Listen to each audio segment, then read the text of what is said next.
Welcome to the History Guy podcast, Counterfactuals.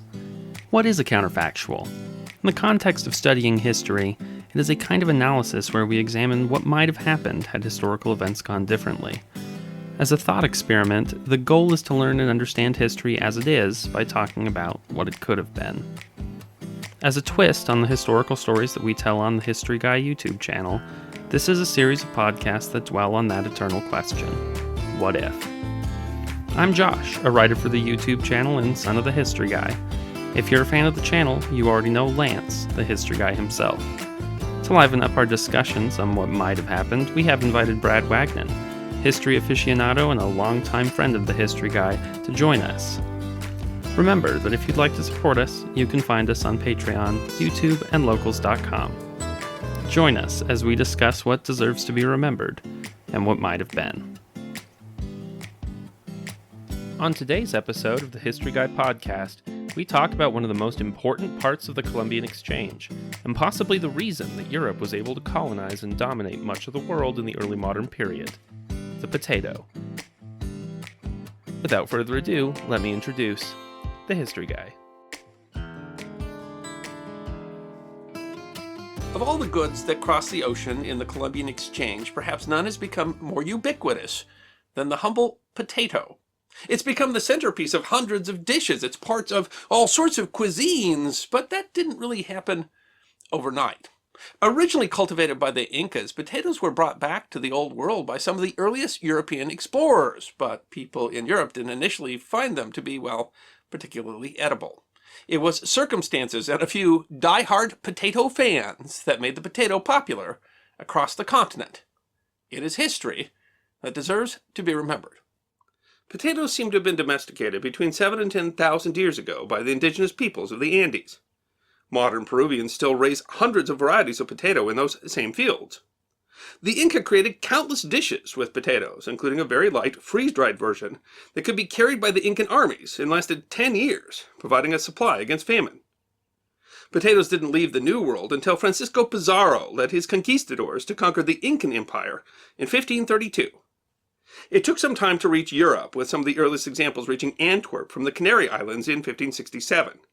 By 1600, the potato had reached most of Western Europe. As food, the potato was not immediately popular. While the Spanish and other Europeans likely used potatoes as food on their voyages from South America, potatoes were more often fed to livestock or eaten only as a last resort. The first scientific description of the potato came in 1596 from a Swiss naturalist who gave it the name Solanum tuberosum. The potato was unpopular for a lot of reasons. It is a nightshade, which Europeans knew to be poisonous, and in fact the flowers and growths of potatoes contain the toxic chemical compound solanine. Another issue was that some, such as the Russian Orthodox Church, thought the potato suspect because it isn't mentioned in the Bible. It was sometimes called the devil's apple, and some said it was used by witches to make flying ointment. Most important to understand, perhaps, is the perspective of the European peasantry. Accustomed to grains and bread, potatoes were an unfamiliar, misshapen, and dirty vegetable. People didn't know what to do with them, but after biting into a raw one, they were pretty sure it wasn't food. In the first years after its introduction, potatoes were in a few places like England and Spain, considered a delicacy and an aphrodisiac. Shakespeare mentions potatoes in this context in several plays, and English Dr. William Salmon said potatoes nourish the whole body, restore its consumptions, and provoke lust.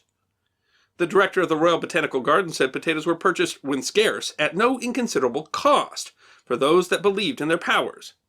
Eventually, the aristocracy of Europe began to realize that potatoes had some hidden benefits. One of the early supporters of the potato was Frederick the Great of Prussia. When Frederick ascended the Prussian throne in 1740, Frederick sought to consolidate his kingdom's holdings and strengthen his position on the continent. Shortly after taking the throne, he became involved in the War of Austrian Succession, which lasted until 1748. Endemic warfare in Europe put frequent strain on food supplies. Large armies needed to requisition more and more food, causing widespread devastation and starvation.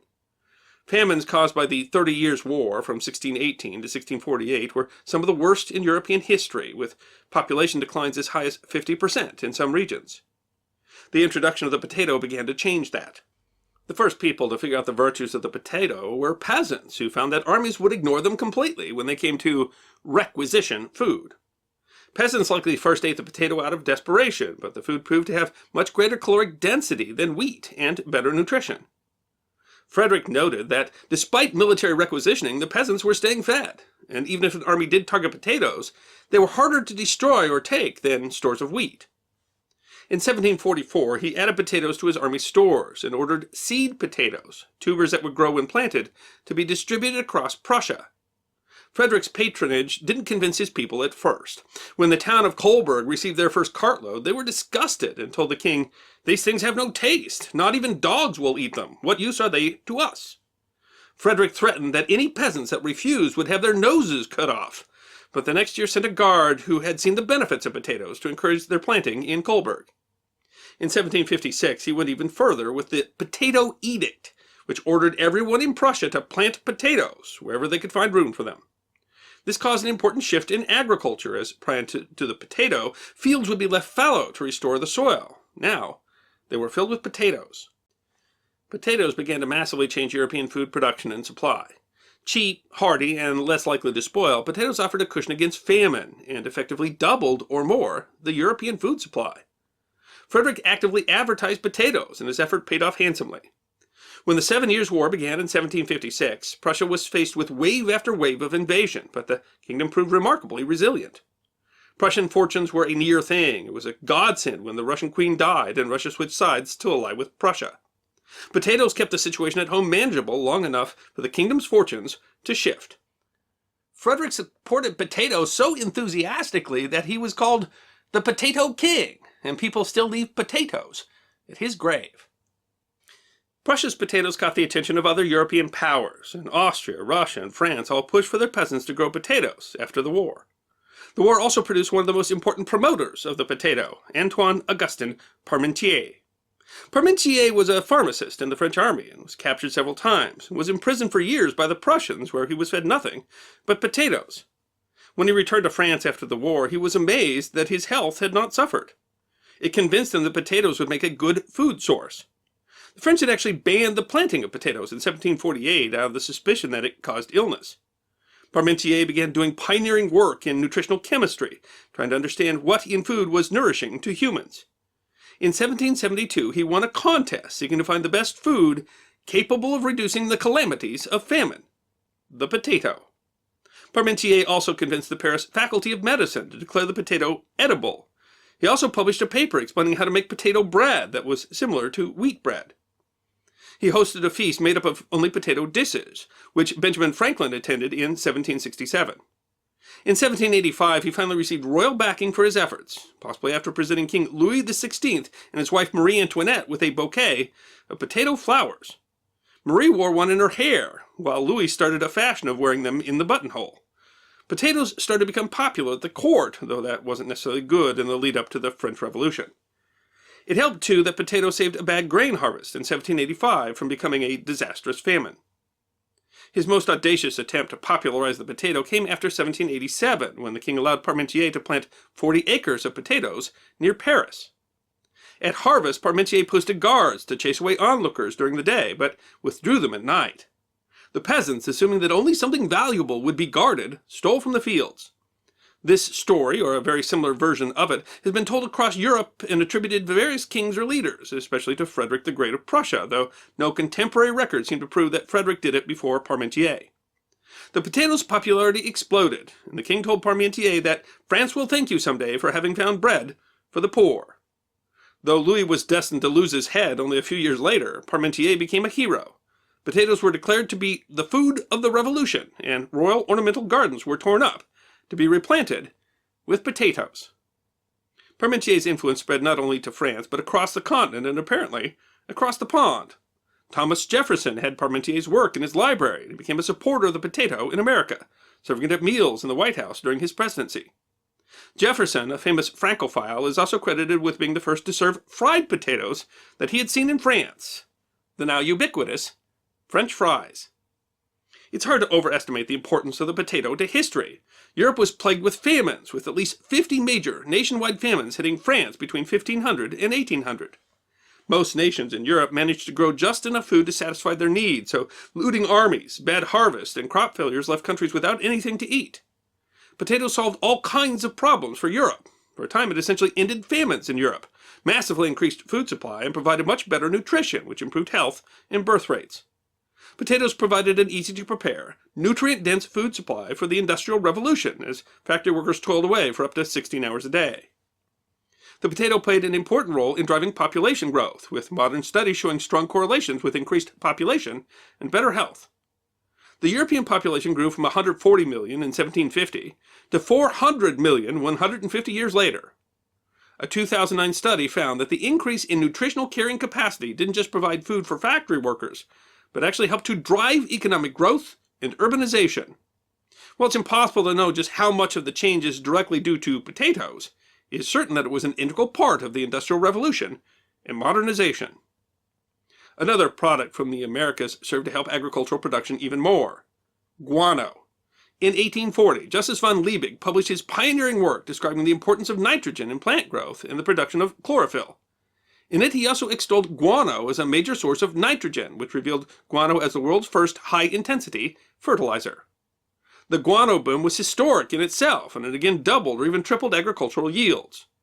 The 1-2 of guano and potatoes created the basis for modern industrial agriculture. But all this gain came with a risk that no one predicted. Because potatoes were grown using tubers, they were essentially clones of each other, creating a dangerous monoculture across the continent. Nowhere was this risk more exemplified than in Ireland. Unlike France, England, or Germany, in Ireland potatoes took off quickly. It's not clear who first brought the potato to Ireland, but certainly they arrived before 1600. Ireland was well suited for the potato and also had a very rural population that was always struggling with the food supply. Much of the best land was used for raising cattle and cash crops for British markets, leaving marginal land to the peasants. Government policy had allowed subdivision of land such that no crop other than potatoes would suffice to feed a family. While war and shortage drove the adoption of potatoes elsewhere, in Ireland they already had no other options. By 1800, nearly 40% of the Irish ate no solid food other than potatoes, with the number being 10 to 30% in countries like Belgium, the Netherlands, and Prussia. Policies had forced Ireland into monoculture, making the population particularly vulnerable to a crop blight. Then came Phytophthora infestans. Translating roughly to vexing plant destroyer, it is a water mold that causes potato blight. The European potato crop was particularly vulnerable because of its lack of genetic diversity. P. infestans seems to have originated in central Mexico and specifically affects nightshade plants like the tomato and potato. It was probably brought to Europe as part of the huge volume of trade from South America that was brought on by the guano rush. It seems to have first broken out in Flanders in 1845, but the mold spread quickly to Denmark, Germany, and England. It was first reported in Ireland September 13, 1845. The blight destroyed 25 to 35% of the crop that year, and the damage only got worse until it wound down in 1852. The effects of the blight, compounded by land policy that allowed, for example, food to be exported from Ireland even during the worst years of the famine, and evictions that left people with no means to feed their family, killed at least 1 million Irish people and cost 2 million more to flee the country. Damage to crops elsewhere, notably in Scotland, were deep enough to give the 1840s the moniker the Hungry Forties, though nowhere as badly hit as Ireland. Historically, potatoes have been an integral part of the development of the modern world. Studies have repeatedly shown a correlation between the introduction of the potato and improved health and increased population. For the first time, a definitive solution had been found to the world's food problem, wrote historian Christian Vandenbroek in the 1970s.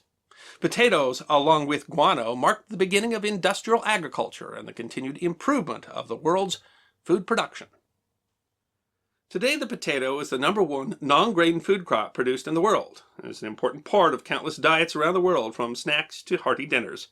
But blight and other threats remain issues for modern growers, forcing producers to continually find new pesticides to deal with quickly adapting threats like the Colorado potato beetle.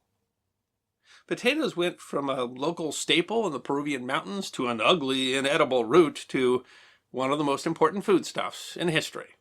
That's quite a journey for a simple tuber. Now for the fun part, where I, the history guy himself, and Brad Wagnon discuss what might have happened if it had all gone a little differently. So I wrote this episode when we originally did it, and one of the things that still surprised me is just how important the potato actually is to history. And so I'm very excited for us to have this conversation because I think that people will be surprised at just how different the world might be if we didn't have the humble potato. Well, I don't know if it's humble. I mean, gosh, you can just get a baked potato for lunch. But and the thing about this one, in terms of a counterfactual, is that it's very real. I mean, first of all, potatoes, natural wild potatoes are poison. I mean, it took crazy effort for the people of the Andes to domesticate the things. So I mean, you could see how it would never become domesticated. I mean, it wasn't like corn or grain, so you can imagine, have there not been potatoes. But since then, we've also had, of course, fungal blight and the Colorado potato beetle that have literally threatened the entire existence of potatoes as an agricultural crop. So it's not hard to imagine that the potato at some point in history could have disappeared because of the nature of how it grows, and that we grow up from eyes instead of from seeds. And so it's an interesting counterfactual because it's one. I mean, you could ask the question simply today: what if there was a potato blight that struck as badly as the Irish potato blight did to that potato crop?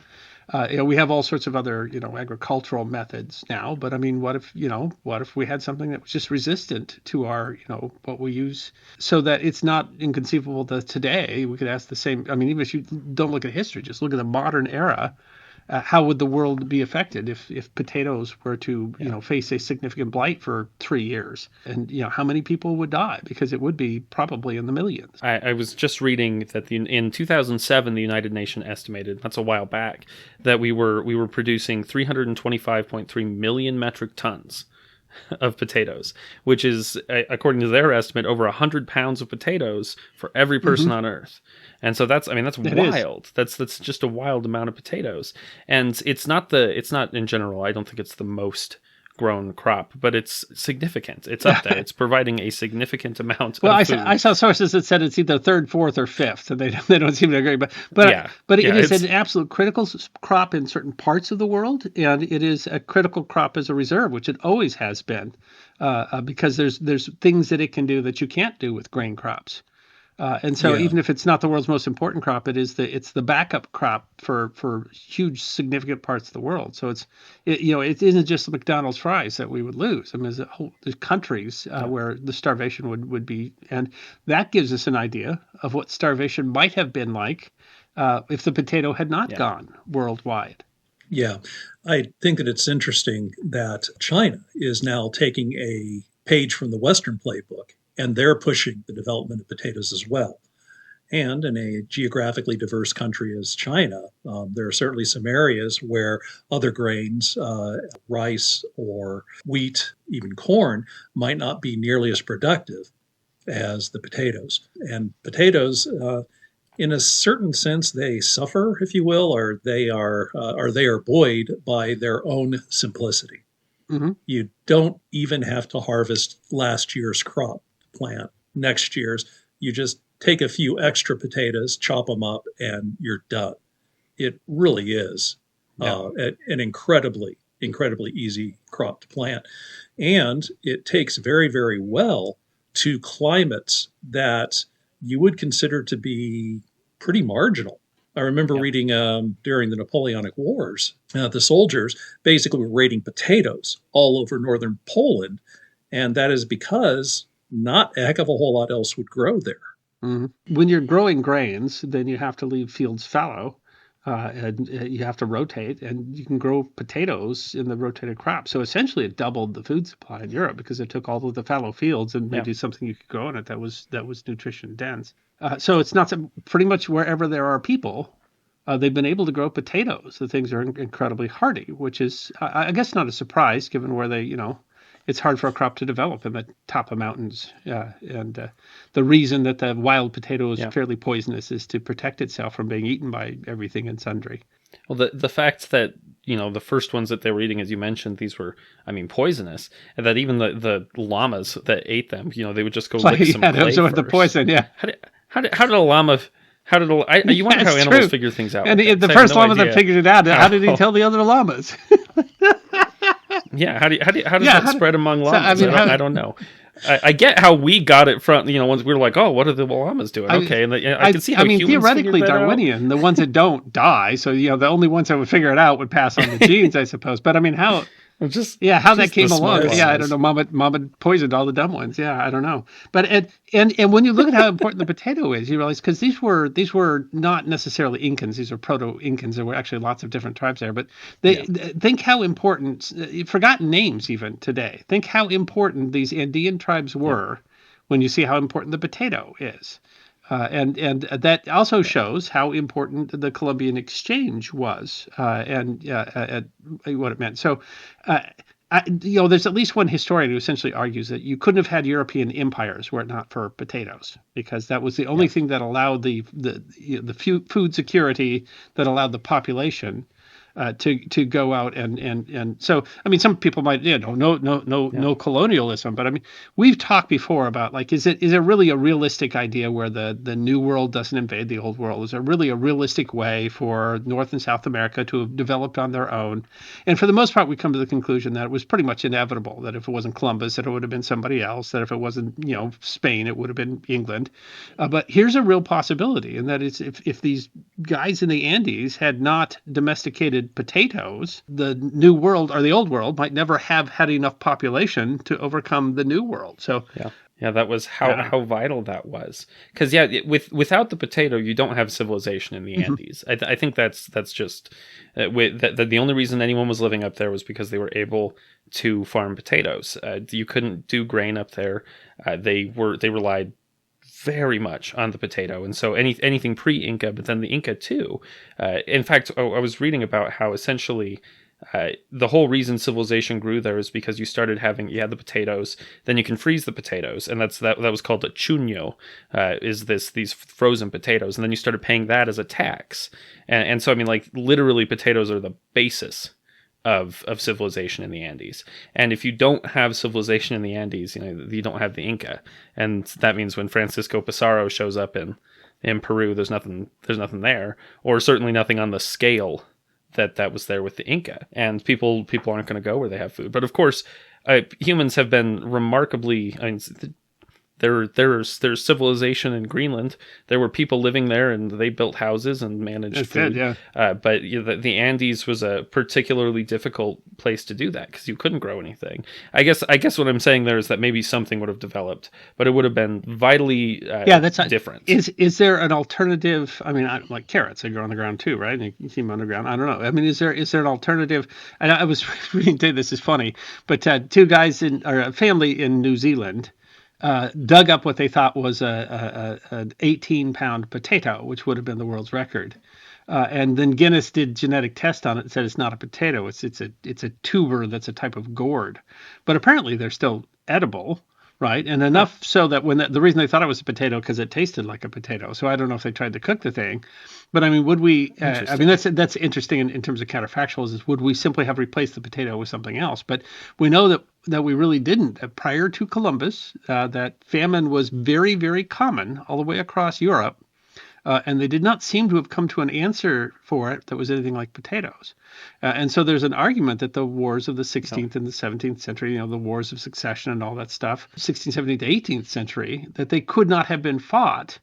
So, I mean, if potatoes producing enough surplus population that they can kill each other. The new world the old world, I'm sorry, did not seem to find a potato alternative before the potato.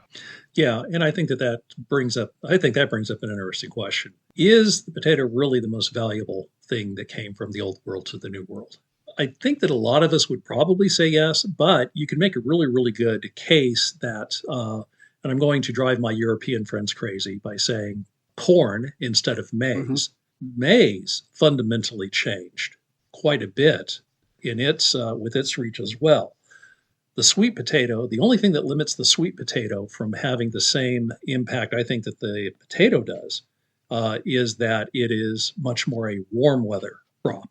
So it tends to do very, very well in Africa. To the point where there are a lot of national cuisines in Africa who basically have adopted the sweet potato in the same way that that Western Europe has adopted the what we call the white potato. Yeah. So yeah. However, I do think that just based on caloric output per acre, ease of planting, it's not particularly finicky for most environments. It would be hard to make a case that anything else. I'd say that corn or maize would probably be a close second. That, of course, suffered from the primary fault that unless you process it correctly, you end up with nutritional deficiencies. I know during the potato famine, which it's interesting to say, could there have been the potato famine without the potato? Because could the English plantation system have ever been sustainable without the potato? Because the whole way that the English could grow all the food on the arable land in Ireland was to have the people who were tending that land eating potatoes. So, I mean, could that system have ever worked, without something that's as calorically dense as the potato? But then the potato, because it's so subject to, because they're essentially all clones of each other, because it's so subject to fungus, could you have had? So, I mean, how different would Ireland be? I mean, how different would the U.S. be, where there are more people of Irish descent living in America than there are living in Ireland? Which has a lot to do with the blight. Absolutely, yeah. That's drove starved a huge chunk of the population, drove a huge chunk of the population to America. I mean, you step back beyond that because does any of that is Ireland even anywhere near the same without the potato? But if you just take it in that period, I mean, is the potato responsible for the potato famine because we made this huge part of the population dependent upon it? Of course, the Irish famine, I mean, there was plenty of food being grown in Ireland if it had been kept in Ireland. But what brought that to mind, though, is that during the potato famine, the United States was offering to send maize. That's what we had, was offering to send maize to feed. And there was some resistance in the general idea that corn was just not part of Irish culture and they didn't kind of know what to do with the stuff. I think we ended up sending some corn, but I mean, it was kind of not considered to be a ready replacement for potato. Well, it certainly wasn't going to be able to be quite what potato. It's just a different plant, right?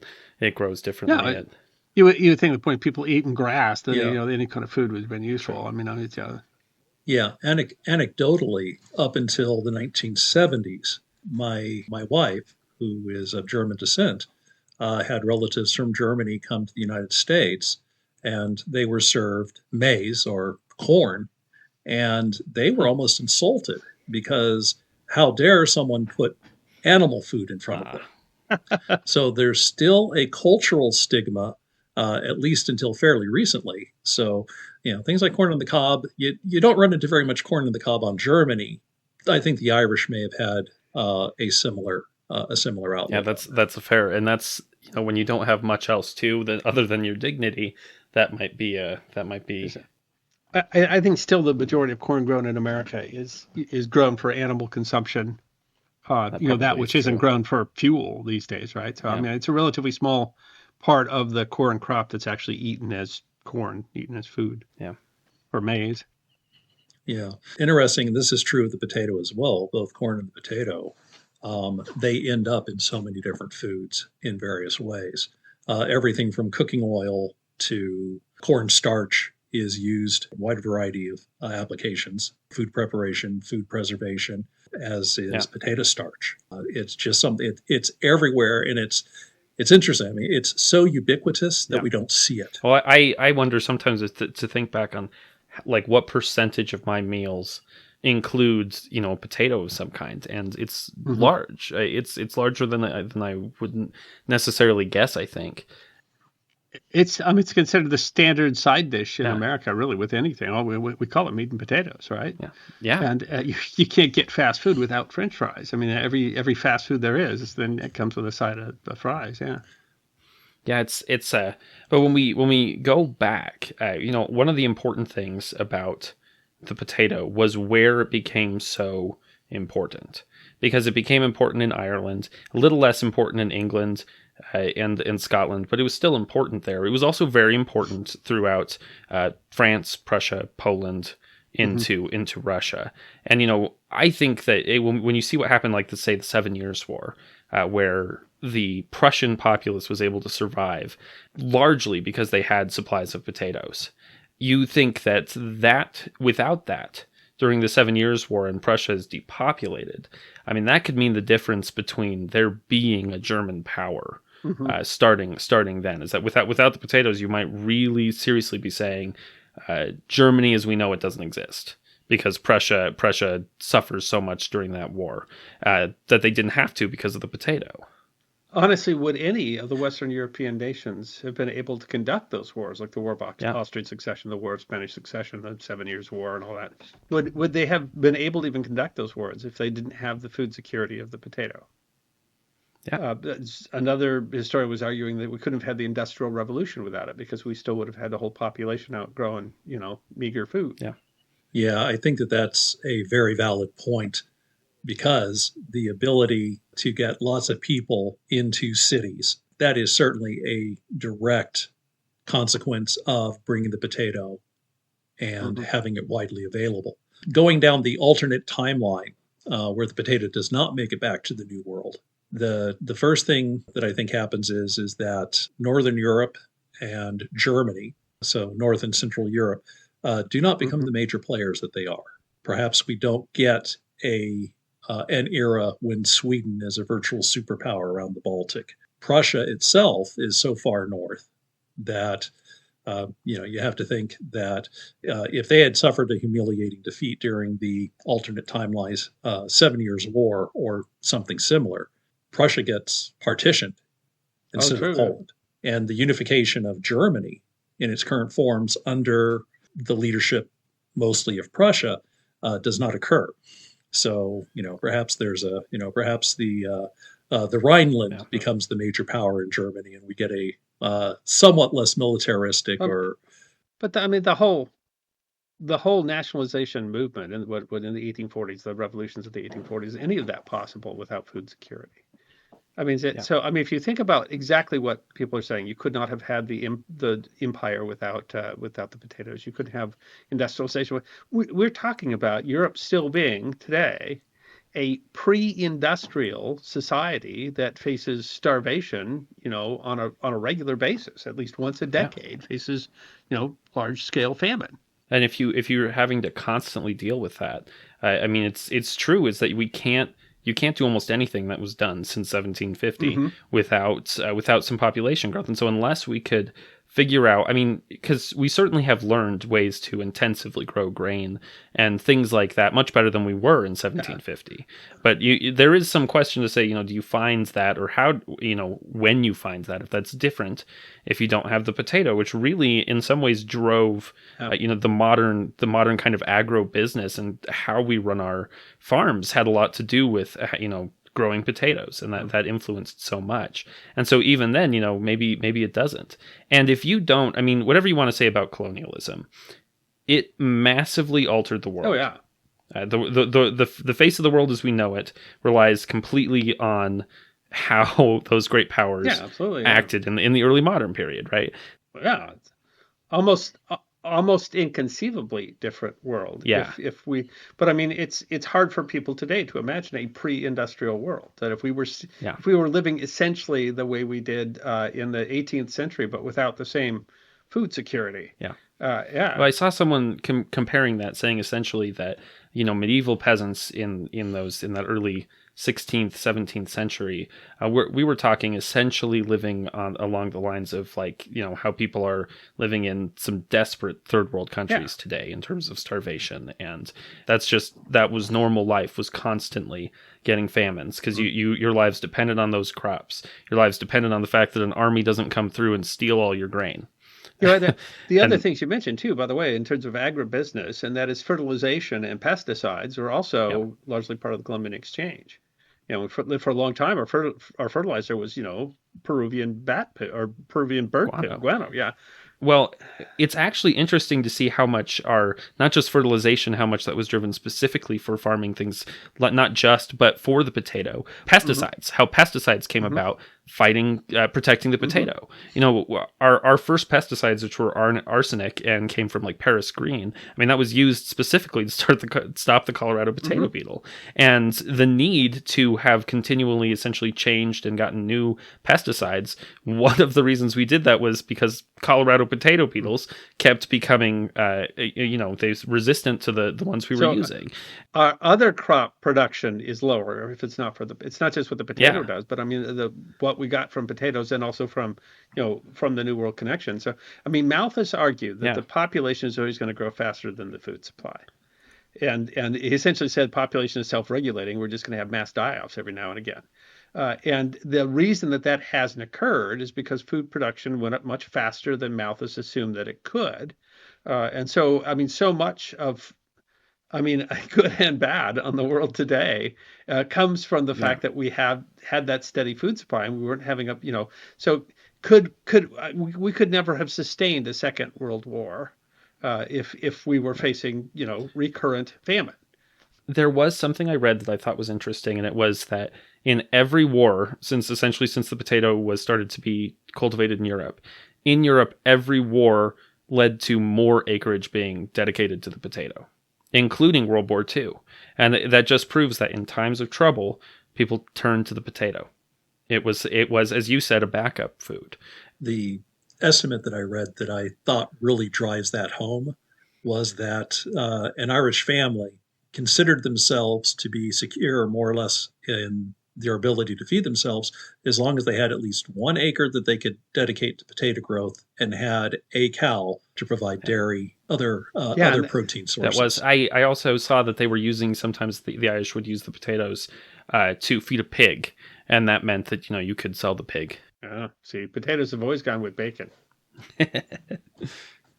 So what we're really catching, I think that was kind of the point of us choosing this one as a counterfactual, is how tremendously important potatoes were. And if potatoes had not come across with the New World, it is a drastically different world.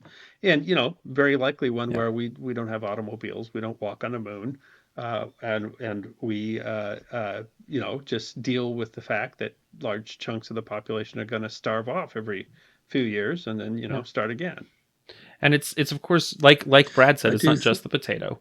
Corn, maize did have a big impact, and especially in some other parts where potatoes didn't necessarily, because potatoes grow in a lot of places, but there are places that are less good for potatoes. But that still leans on the fact that if Spain goes to the New World, they're going to get the gold from the Aztecs. The Aztecs weren't relying on potatoes, but if there's no Inca, that means there's no Potosi, and that makes a it's a Potosi is not a type of potato. That's the silver mines. Yeah. And so if you don't have the Incas because they never dug the potato, then you don't have that huge amount of silver that comes out of whereas Potosi is in Bolivia, it's south anyway, but it's in South America, right? But anyway, if you don't have those mines, then is the New World so valuable? Is it worth conquering? Is it worth the time especially when your population is food insecure? Yeah, I think that putting the crystal ball to use here, I think that without the potato, first of all, we don't have the food security. So the migration of the pre-industrial and industrial revolution, where you have massive amounts of the population picking up from rural areas and moving into urban areas, that takes place much less quickly, meaning that the pace of human progress slows down. So that would have ramifications if Europe does not reach its, I hesitate to call it pinnacle, but they reach the heights that they reach vis-a-vis other powers in the world, largely because of industrialization. So that would give perhaps China, the Chinese civilization, which already has basically thousands of years of existence. If European colonial powers had not come in and basically wrecked their system, what would China have looked like? Yeah, it's hard to say because China fought a lot of civil wars and stuff too. But it's a good question. Is it China that rises? You could include India in that as well, which was in a similar position. A place that was, wrecked by colonialism that might not have happened. But again, another place that was often split between various powers. And you wonder does that just mean, it's the status quo for another 100 years of them fighting each other, and or do they beat Europe and to conquer the West? Yeah, do they beat Europe to the Industrial Revolution? As much as we're talking about this, though, India rose, China rose before potatoes were in the old world, and the Roman Empire was pre-potato. And matter of fact, even Europe was fairly slow to adopt the potato because they didn't trust the thing. It was not mentioned in the Bible, and so it was not. Potatoes are not the only thing that's been argued against, but. And of course, also this was a problem with tomatoes as well, is that they're in the nightshade family, and they're like, well, I know nightshade will kill me. Yeah, so you can see why we don't trust it. So it is to say, as much as we're talking about potatoes, that prior to probably the 18th century, and really not ubiquitous until the 19th century, Europe did live without potatoes, and Europe fought wars and did all sorts of stuff. There's a massive amount of change that comes with industrialization that it seems to occur kind of at the same time that you get food security, which seems to be largely tied to the potato. So it is to say, if we were stuck in the early 18th century, would that have meant the ability to really, there were colonies in the New World before we were eating a lot of potatoes, but could we have, could the Old World have ever had the population or the interest to conquer the New World? It is, even though potatoes are relatively late addition to Europe, it's a radical part of the world that we know today. Essentially, that enormous population growth between roughly 1750 and 1950. I've seen various estimates, but even the fairly conservative ones suggest, a quarter of that population growth is probably due directly to the potato, and possibly even more than that. And it starts to get extremely the possibilities branch out very quickly when you start thinking about how that could have gone, because you're talking all kinds of different power vacuums and different ways that entire countries could have gone just based on whether or not there was a potato to adopt. There was a potato, yeah. And in a different timeline, if the Andes has the potato, and if they weren't, we've talked about this too, if they weren't fighting a civil war when Pizarro shows up, then it's quite possible the Inca hold them off. If the Andes has the potato and Europe does not, does the New World conquer the Old World? Is there still colonialization? Is there still enslavement? Is there still all the things we talk about today? But that's the Incas competing like Portugal and Spain did over their conquest of the rest of the world because of the power of potato. The Incas specifically, they grew so fast. It was explosive growth over just a handful of generations. They were in, Brad has talked about that before on kind of how long an empire lasts. The Inca were right on in the same kind of idea, but you wonder how much more could they have grown, and do they keep growing? Do later powers that are essentially on top of the Inca support structure, do they grow? And what happens if you have an Inca group that say meets the Aztecs? And that's an interesting, because the Aztecs too were of course very imperial, very warlike, very aggressive, and expansionist. But they don't have potatoes. They don't have potatoes. Potatoes might be the difference, right? So they really might. Yeah. And of course we haven't asked Russia without vodka. Exactly. Now, another thing that I think that the potato is definitely responsible for, and another way in which the non-potato timeline looks like, is that I don't think that we get the rise of the middle class. I don't think that we get the intellectual revolutions of the 18th and 19th century, in addition to or in partnership with the Industrial Revolution. So I think that a non-potato timeline, I think that you see a lot more preservation of the status quo when those populations do not move from the countryside into the city, where they are exposed, perhaps for the first time, to some sort of systematic education, data distribution, media, schools, communities founded around churches. Gosh, creating markets for, I mean, these were without the city. Everything that we were selling or coming up with, inventions, stuff like that. So much of that had to do not only with people's ability to be in the city and not just growing your food for yourself because that's all you can do, but also the ability for them to have someone to sell that stuff to. Yeah, you don't get the same hyper specialization that you have in the pre-modern and modern world. There is no reason for someone who can't feed themselves to develop software. Their primary concern is going to be, okay, how am I going to feed my family?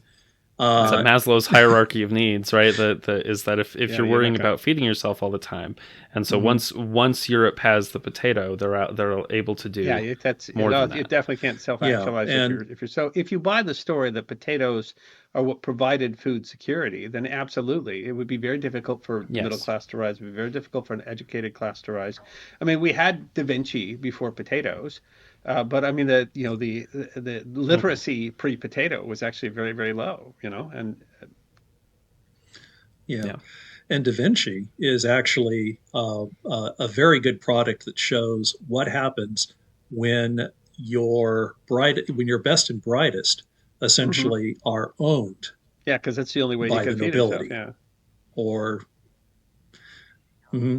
So that's essentially the whole Renaissance. Yeah.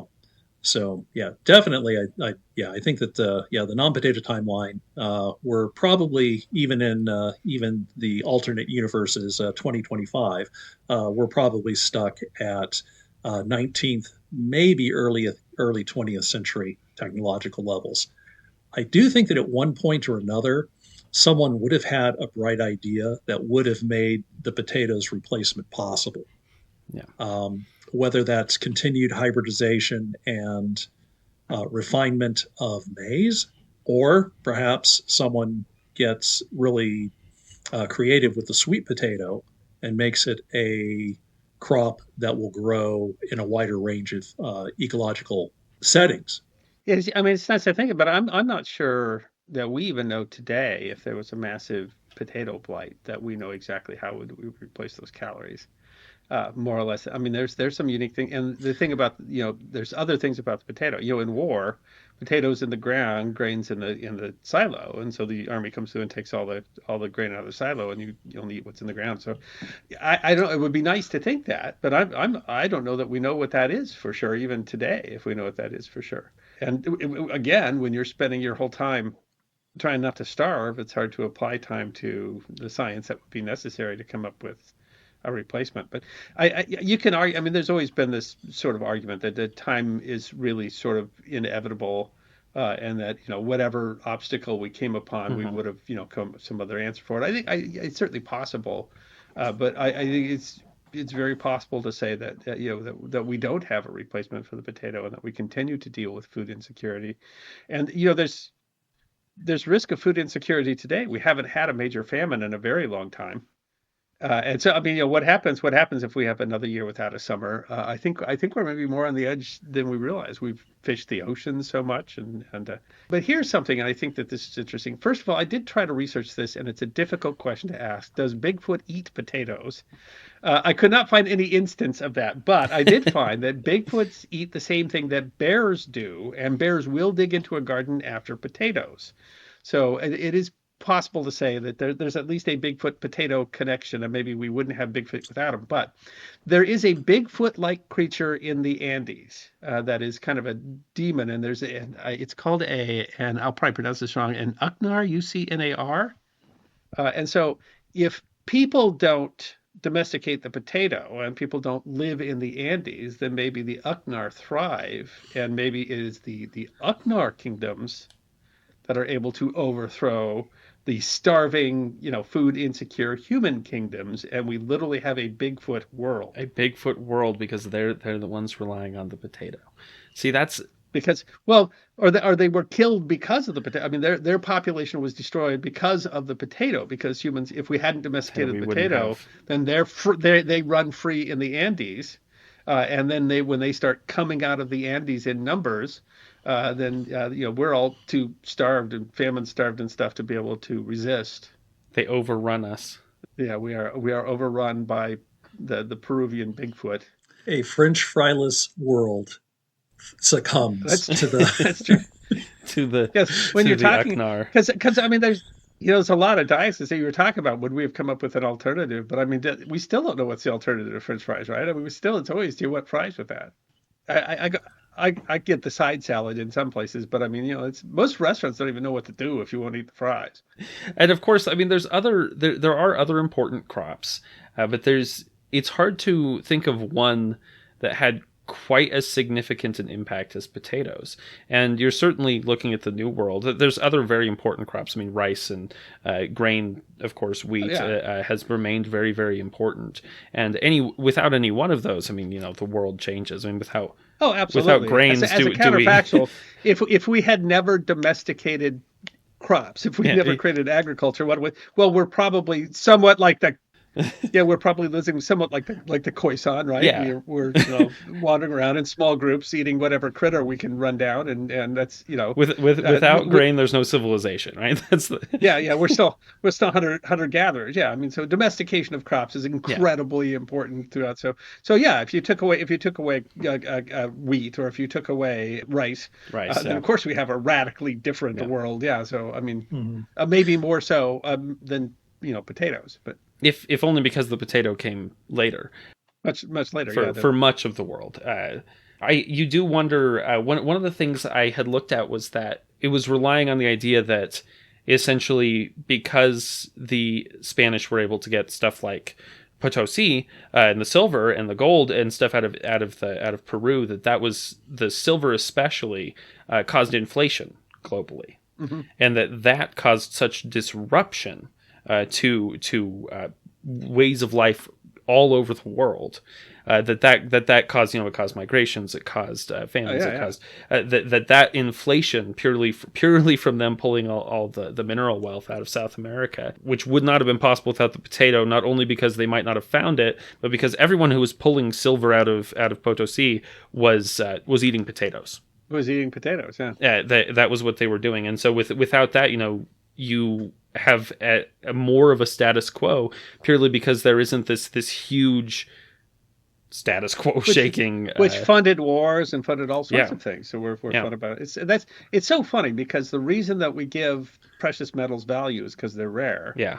And then we find them, we dig them up, and we want to understand it starts. So if this meteor that's coming to hit us, if it turns out that thing's made out of gold, that people got to run up there and dig it out of the meteor, and then ruin in theory, you're only going to make every ounce of gold you add to this will make gold that much less valuable. Yes, right? It's going to in an equal. So, the Spanish certainly figured that out. Is that despite the fact that they got the lion's share of mineral worth out of the New World, the whole Spanish Empire essentially collapses because they can't pay for their own wars, which was partially due to the inflation brought on by their own. And the wars disrupted their ability to import gold from the New World, right? So for years they couldn't take their treasure fleet. So it's kind of funny that they found that out. Mansa Musa found that out too. That if you throw enough gold off the back of your camel, then gold loses its value. Yeah, that's always comical. If he had been throwing potatoes, he might have changed the world more. Yeah. Yeah. Now, I do want to point out that had the Spanish not been able to bring the gold supplies back to Europe at the time that they did, then 2 centuries later, the vindication of President Nixon, who took the U.S. off the gold standard, would not have occurred. Such small connections through the centuries that. But I mean, you cannot underestimate how much the temporary change of Spain from a relatively wealthy and somewhat powerful nation, I'm going to argue amongst equals, suddenly has the financial resources to dominate well beyond and punch well above its weight class. And use that to bring war to constantly across all of Europe. Yeah. Well, it is. If they could not have gotten the silver, it significantly changes European history. That's certainly true. Much Yeah. of the 20th century was really driven by the War of Spanish Succession. To make the War of Spanish Succession, the War of Austrian Succession, it's amazing how much those two changed things. Do we bother, without Yeah, potency? without the, because that really drove so much of that. Yeah, and for a period of time, the focus of military and political might was not focused on the central portion of Europe. It was focused more on the periphery, Yep. and specifically in the Iberian Peninsula, and the connections that were made there, and the strings that were pulled from that particular direction. Yeah, definitely not possible. Furthermore, let's face it, when you dump that much silver into a geographic area with millions and millions of people who are not using money on a regular basis, suddenly you give the advantage that China had for the longest time. And that is you create the amount of precious metals necessary for coinage and national coinage, which is certainly it goes hand in hand with the creation of a nation state and preservation of the nation state. Yeah, it's possible that the entire concept, the political concepts, the economic concepts that we take for granted today, relied on the ability of these empires to build themselves and the idea of nation states to grow. And without the potato, does that change happen? Or because of the growth of bureaucracy and things like that, that if that doesn't happen, are we talking, go back to the more patchwork idea of what even makes up a country or a people or a nation? Yeah, and I think that Germany is a great example of what a potatoless world would have looked like. Yeah. A very large number of very regionally focused peoples who are trying to form polities based on their immediate surroundings and the people that they share a particular region with, or in some cases even a city with, as opposed to what we consider a modern nation state, which is largely built around a shared language and culture. Yeah. And those tend to get wider when you've got food security and storytellers, movie makers, poets, all of the trappings of a truly intellectual society can actually have time to do something besides grub in the ground to try to make a living. People who can really build, a culture and also kind of the rhetorical tent posts that you need to keep everybody inside of it. I mean, that's, the shared culture has so much to do with stories and art. And of course, all of that existed before the potato, existed before the nation state. But that in kind of coupled with, the growth of cities and the growth of bureaucratic power and the centralization of government and stuff like that creates, what we see in the world today. Okay, so next fun question. What is the best way to eat a potato? Is it French fries? Is it a loaded baked potato? Tater tots? I've always been a fan of mashed potatoes, to be honest, too. But tater tots they were like originally made from like the leftover potatoes. Yeah. So, but I don't know if you got a choice between fries and curly fries or waffle fries. Seasoned fries, regular fries. So many different kinds of fries. You go to Five Guys. Where they're not paying us, but you go to Five Guys, they tell you where the potato came from, right? And but I mean, those are like the greasy fries like you used to get at an old sort of style diner. But then there's McDonald's style fries that have a sugar coating so they're crispy. I mean, there's so many endless ways to make a potato. All with essentially, the hundreds of varieties and even the many species of potatoes. Almost all potatoes and no matter what way you're eating them is essentially based on like one subspecies of potato that we pulled out of the Andes, and there's all kinds of cultivars of them, and they've got different colors and all this stuff, but they're almost all like 99% of them trace their lineage back to this one kind of potato. And so we're very much it's kind of fake variety because ultimately almost all of our potatoes are essentially the same. Because you go to the store, there's red ones and there's brown potatoes. But and I guess if you want recipes, go to the Andes. Apparently, they have an enormous number of ways that they can cook potatoes there. In some ways that we don't typically cook potatoes here. I saw one, they grow so many varieties of potatoes that I saw someone say if you looked at like the average Andean garden, they've got more potato varieties than like 99% of the world. Just sitting right there. Not a surprise. Yeah, they've got kinds of potatoes we've never heard of or thought of eating. But that's very much, I mean, if we want to talk about kind of agribusiness, the monoculture of potato, that presaged so many different things. Yeah, absolutely. From the banana to I mean, that's essentially, that is a underpinning of the entire ability of us to feed people the way we do with this agriculture, is that monoculture was necessary so that we can figure out specific ways to maximize yield. We pick cultivars that meet very specific conditions in terms of being able to grow them in mass and get them to market in still palatable form. Yeah. And that ends up way narrowing down the amount of food, or the amount of food variety that we have, which then makes us more vulnerable to blight. Yeah, absolutely. Most people have eaten maybe at the outside 6 or 7 different varieties of apple, and there used to be tens of thousands. But they just don't make it to the store. Yeah. And this is, as an aside, the heirloom food movement. This is a wonderful time to be alive, because not only do we have Zoom meetings where we can discuss matters of weighty importance, however, we can actually have a reasonably good chance of finding that deep blue Andean potato that we have never seen before, strictly because it is not the common potato that you go down to the local grocery store and it comes in one of those 10-pound net bags. I'm pretty sure I've seen little blue potatoes before. We are taping this on February 17th, and if you look at like this day in history sort of sites, they will tell you that in 1795, on February 17th, that a dude in Chester, England, picked an 18.5-pound potato. And the problem is that there doesn't seem to be any good explanation for how we came to believe that, because there doesn't seem to be any 1795 period reference to this 18.5-pound potato. So I don't know, but this is a potato day, because it is supposedly the day an 18.5-pound potato was. And then, of course, we mentioned Doug, the potato there in New Zealand, which turned out not to be a potato. I did also see something that suggested that there was a 25-pound potato in Zimbabwe, but if that's true, it was never. Wow. It's not in the Guinness Book of Records. Is a 10-pound, 14-ounce potato.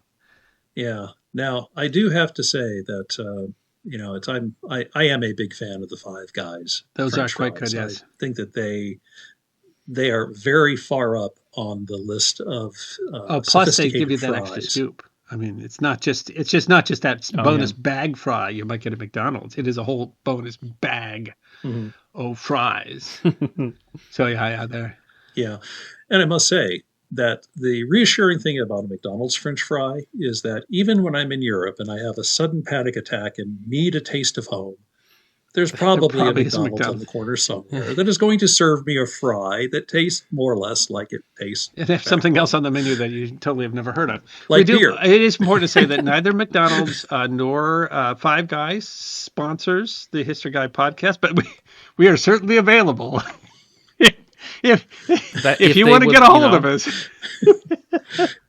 Email us at business@thehistoryguy.net.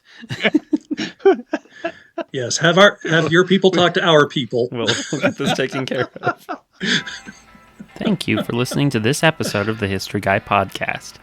We hope you enjoyed this episode of Counterfactual History, and if you did, you can find lots more history if you follow the History Guy on YouTube. You can also find us at thehistoryguy.com, Facebook, Patreon, and Locals. If you want to hear more Counterfactuals, stay tuned. We release podcasts every 2 weeks.